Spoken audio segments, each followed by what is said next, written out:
ओम श्री परमात्मने नमः। अथ द्वितीयो अध्याय।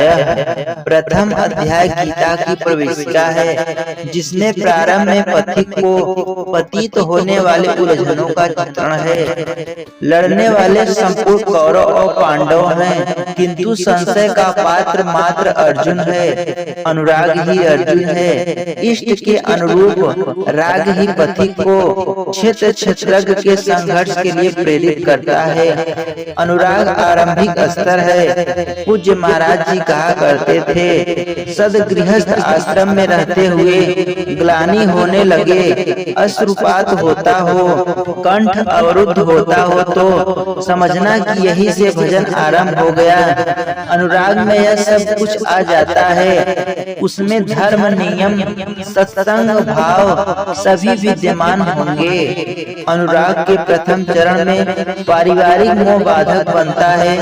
पहले मनुष्य चाहता है कि वह उस परम सत्य को प्राप्त कर ले, किंतु आगे बढ़ने पर वह देखता है कि इन मधुर संबंधों का उच्छेद करना होगा। तब हताश हो जाता है।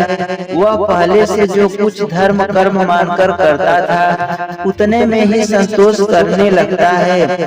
अपने मोह की पुष्टि के लिए वह प्रचलित रूढ़ियों का प्रमाण भी प्रस्तुत करता है। जैसा अर्जुन ने किया कि कुल धर्म सनातन है, युद्ध से सनातन धर्म का लोप होगा, कुलक्षय होगा, स्वराचार फैलेगा।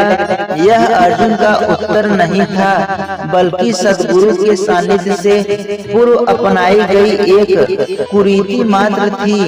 इन्हीं कुरीतियों में फंसकर मनुष्य पृथक पृथक धर्म, अनेक संप्रदाय, छोटे बड़े गुट और असंख्य जातियों की रचना कर लेता है। कोई नाक दबाता है तो कोई कान फाड़ता है। किसी के छूने से धर्म नष्ट होता है तो कहीं रोटी पानी से धर्म नष्ट हो जाता है। तो क्या अछूत या छूने वालों का दोष है? कदापि नहीं। दोष हमारे भ्रमदाताओं का है। धर्म के नाम पर हम कुरीति के शिकार हैं, इसलिए दोष हमारा है। महात्मा बुद्ध के समय में केश कंबल एक संप्रदाय था, जिसमें केश को बढ़ाकर कंबल की तरह प्रयोग करने को पूर्णतया मानदंड माना जाता था। कोई गोव्रतिक गाय की भांति रहने वाला था, तो कोई कुक्कर व्रतिक कुत्ते की तरह खाने पीने रहने वाला था। ब्रह्म विद्या का इनमें कोई संबंध नहीं है। संप्रदाय और कुरीतियां पहले भी थी, आज भी है। ठीक इसी प्रकार कृष्ण काल में भी संप्रदाय थे, कुरीतियां थी। उनमें से एकाध कुरीतियां का शिकार अर्जुन भी था। उसने 4 तर्क प्रस्तुत किए। पहला, ऐसे युद्ध से सनातन धर्म नष्ट हो जाएगा। दूसरा, वड शंकर पैदा होगा। तीसरा, पिंडोदक क्रिया लुप्त होगी। और चौथा, हम लोग कुलक्षय द्वारा महान पाप करने को उद्यत हुए हैं। संजय उवाच, ततम तथा कृपयाभीष्टं श्रुपूर्णाकुलेक्षणं विसिदन्तीमिदमुवाक्य मुवाच मधुसूदनः। संजय ने कहा, करुणा से व्याप्त अश्रुपूर्ण व्याकुल नेत्र वाले उस अर्जुन के प्रति मधुसूदन, मद का विनाश करने वाले भगवान ने यह वचन कहा। श्री भगवान वाच, कुतस्त्वकस्मलमिदं विषमे समुपस्थितम् अनार्यजुष्टं स्वर्गं कीर्तिकरम् अर्जुन। अर्जुन, इस विषय स्थल में तुझे यह अज्ञान कहाँ से हो गया? विषम स्थल अर्थात जिसकी समता का सृष्टि में कोई स्थल ही नहीं है, पारलौकिक है। लक्ष्य जिसका ऐसे निर्वाध स्थल पर तुझे अज्ञान कहाँ से हुआ? अज्ञान क्यों?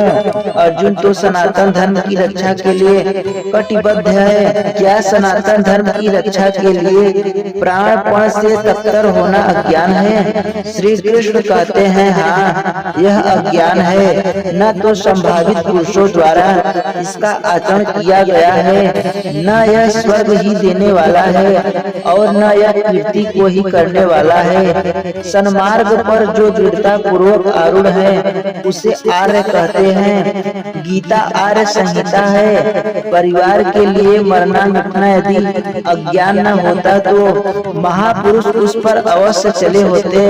यदि कुल धर्म ही सत्य होता तो स्वर्ग और कल्याण की निश्रेणी अवश्य बनती। यह कीर्तिदायक भी नहीं है।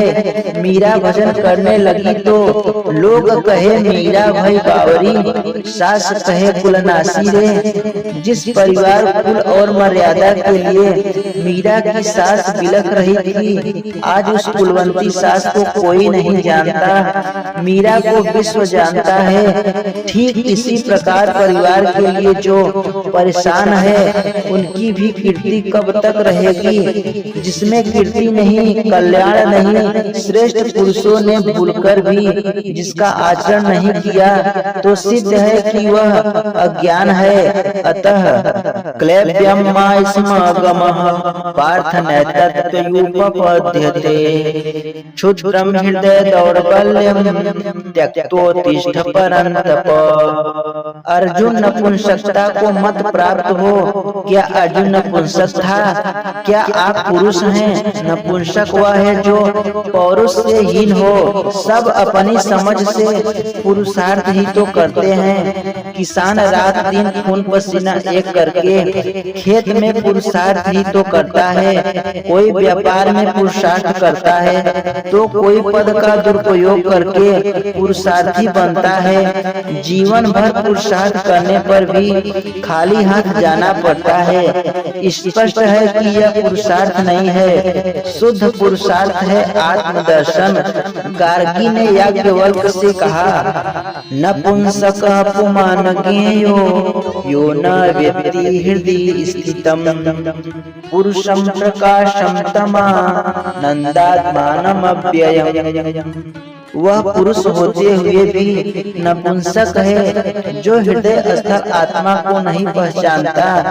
वह आत्मा ही पुरुष स्वरूप है, उत्तम आनंद युक्त और अव्यक्त है।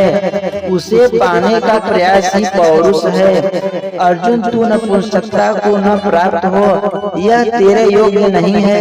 हे परंतप, हृदय की क्षुद्र दुर्बलता को त्याग कर युद्ध के लिए खड़ा हो। आसक्ति का त्याग करो, यह हृदय की दुर्बलता मात्र है। इस पर अर्जुन ने तीसरा प्रश्न प्रस्तुत किया।